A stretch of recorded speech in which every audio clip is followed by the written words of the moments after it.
দেখার জন্য। আমরা এখন এই মুহূর্তে আছি সিলেটের প্রাণকেন্দ্র জিন্দাবাজারে। আজকে আমরা কিছুক্ষণ আগে সিলেটের ঐতিহ্যবাহী ব্লু ওয়াটার মার্কেটের অবস্থানে পরিস্থিতি কী আমরা সেটা তুলে ধরেছি।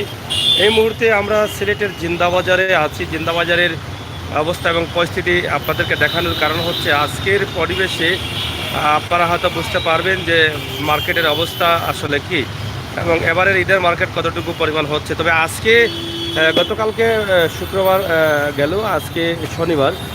আজকের যে দৃশ্য আপনারা দেখে বুঝতে পারছেন বা আমরাও দেখে বুঝতে পারছি যে কাস্টমার বা মানুষের আনাগোনা সিলেট শহরে বেশি, অনেক বিজি সিলেট শহর। এখানে আমরা দেখলাম কিছুক্ষণ আগে যে মার্কেটে ছিলাম, সেই মার্কেটের ভিতরে শুধু কেনাকাটার জন্য অনেক নারী, পুরুষ, শিশু, বাচ্চা সহ সবাই প্রবেশ করছেন এবং কেনাকাটা করছেন। ঠিক একইভাবে আজকে জিন্দাবাজারের রাস্তায় আমরা দেখছি প্রচুর পরিমাণ মানুষ রয়েছেন এবং সবাই কিন্তু কেনাকাটার জন্য ব্যস্ত। ঈদকে সামনে রেখেই কিন্তু সবাই কেনাকাটা করছেন। আমাদের আজকের এই ভিডিওটি অবশ্যই আপনারা দেখে বুঝতে পারছেন যে সপরিবারে কিন্তু অনেকেই কিন্তু মার্কেটে আসছেন। এখন থেকে আমরা দেখানোর চেষ্টা করব প্রতিদিন সিলেটের অবস্থা এবং পরিস্থিতি কী সেই বিষয়ে আপনাদের কাছে ছোট ছোট ভিডিও দেওয়ার চেষ্টা করব। আপনারা অবশ্যই যারা আছেন, যারা দেখছেন, অবশ্যই আপনারা আমাদের চ্যানেলটি সাবস্ক্রাইব করবেন যারা এখনও করেন নাই। আর যদি নতুন এসে থাকেন আপনাদেরকে বলবো আমাদের প্রোফাইলে ঢুকে আপনারা আমাদের ভিডিওগুলো একটু দেখবেন। তো সবাইকে ঈদ মোবারক জানাচ্ছি আগাম, কারণ আমাদের সিলেটে ঈদের বাজার কিছুটা হলেও শুরু হয়েছে এবং কাস্টমারের ভিড় দেখা যাচ্ছে, ক্রেতাদের ভিড় দেখা যাচ্ছে, মানুষের ভিড় দেখা যাচ্ছে। এটি হচ্ছে বন্দর থেকে জিন্দাবাজার আসা রোড। আপনারা দেখছেন সিলেটের দৃশ্য। বিশেষ করে সিলেটের যে এই দৃশ্যটা আমরা মার্কেটের বা ক্রেতাদের ভিড় দেখাচ্ছি, পাশাপাশি সিলেটের যে সৌন্দর্য সেই বিষয়টিও কিন্তু আমরা আপনাদের কাছে উপস্থাপন করছি। সিলেটের সৌন্দর্য ফুটে উঠেছে রাস্তার কাজ করার কারণে, রাস্তা সংস্কার করার কারণে সিটি কর্পোরেশনের উদ্যোগে কিন্তু সিলেটের এই সৌন্দর্য ফুটে উঠেছে। তা আমরা আশা করব আপনাদের মতামত কমেন্ট অবশ্যই কমেন্ট বক্সে লিখবেন। বিশেষ করে প্রবাসী ভাই বন্ধুরা আপনারা চান যে আপনার জন্মভূমি প্রাণের সিলেট যাতে সুন্দর হয়, যানজট মুক্ত হয়।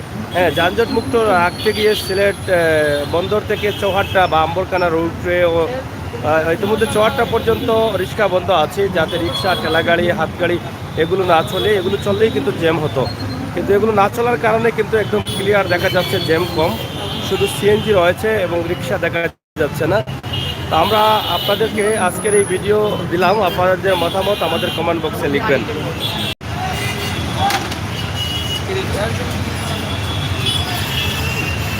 এই যে দেখছেন আপনারা একসাথে অনেকেই চলাফেরা করছেন, তার মানে বুঝতে পারছেন যে সবাই কেনাকাটার জন্য আসছে বাজারে। এবং এখানে দেখেন অনেকের হাতে ব্যাগ, কেনাকাটা করে যাচ্ছেন। প্রত্যেকটি মানুষের হাতে কিন্তু ব্যাগ আছে। এটা থেকে আপনারা নিঃসন্দেহে বুঝতে পারছেন যে ঈদের বাজার এবার ভালো হবে। এই যে সবার হাতে কিন্তু ব্যাগ আছে, সবাই কিন্তু মার্কেট করার জন্য আসছেন, অনেকে সপরিবারে আসছেন। আমরা এখান থেকে আপনাদেরকে দেখানোর চেষ্টা করছি। এখান থেকে দেখলেই কিন্তু আপনারা বুঝতে পারবেন যে এখানকার আজকের সিলেটের অবস্থা কী। তবে গত বছর ঈদে লকডাউন ছিল, বন্ধ ছিল। এই বছর কিন্তু এখনও বন্ধ হয়নি। তবে অনেক দোকানদার, ব্যবসায়ী যারা আছেন তারা কিন্তু আশা করে অনেক টাকার মাল কিনে নিয়ে এসেছেন এবং বেশিরভাগই শপিং মহলগুলোতে ইন্ডিয়ান কাপড় রয়েছে। তবে ইন্ডিয়াতে মহামারী করোনা প্রচুর পরিমাণ বাড়ছে, ভয়াবহ রূপ নিচ্ছে, যার ফলে অনেক ব্যবসায়ীরা আগাম অনেক টাকার মাল নিয়ে এসেছেন। আমরা আজকে আপনাদেরকে সিলেট থেকে দেখাচ্ছি যে প্রত্যেকটি পরিবার পরিজন নিয়েই কিন্তু তারা দেখেন, তারা কিন্তু ইতিমধ্যে মার্কেট করছেন, মার্কেট করা শুরু করে দিয়েছেন। অনেকেই ভাবছেন যে যদি মার্কেট বন্ধ হয়ে যায় তাহলে তো মার্কেট করতে পারবো না, লকডাউন আসলে বের হতে পারবো না। তাই আগেভাগেই কিন্তু এটা শুরু হয়ে গেছে।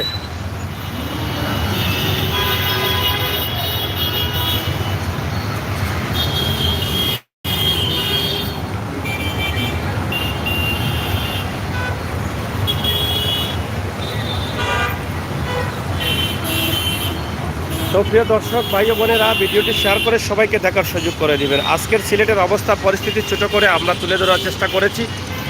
অবশ্যই আপনাদের মতামত আমাদের কমেন্ট বক্সে লিখবেন। সবাই ভালো থাকুন, ভালো রাখুন, সুস্থ থাকুন, সুস্থ রাখুন। অন্যায়কারীকে ঘৃণা করুন, অন্যায়ের প্রতিবাদ করুন। আর সিলেট নিয়ে আপনার বক্তব্য আমাদের কমেন্ট বক্সে লিখুন। সিলেটের রাস্তাঘাটের অবস্থা পরিস্থিতি, জ্যামের অবস্থা পরিস্থিতি সব মিলিয়ে আপনার যা লেখার লিখতে পারেন।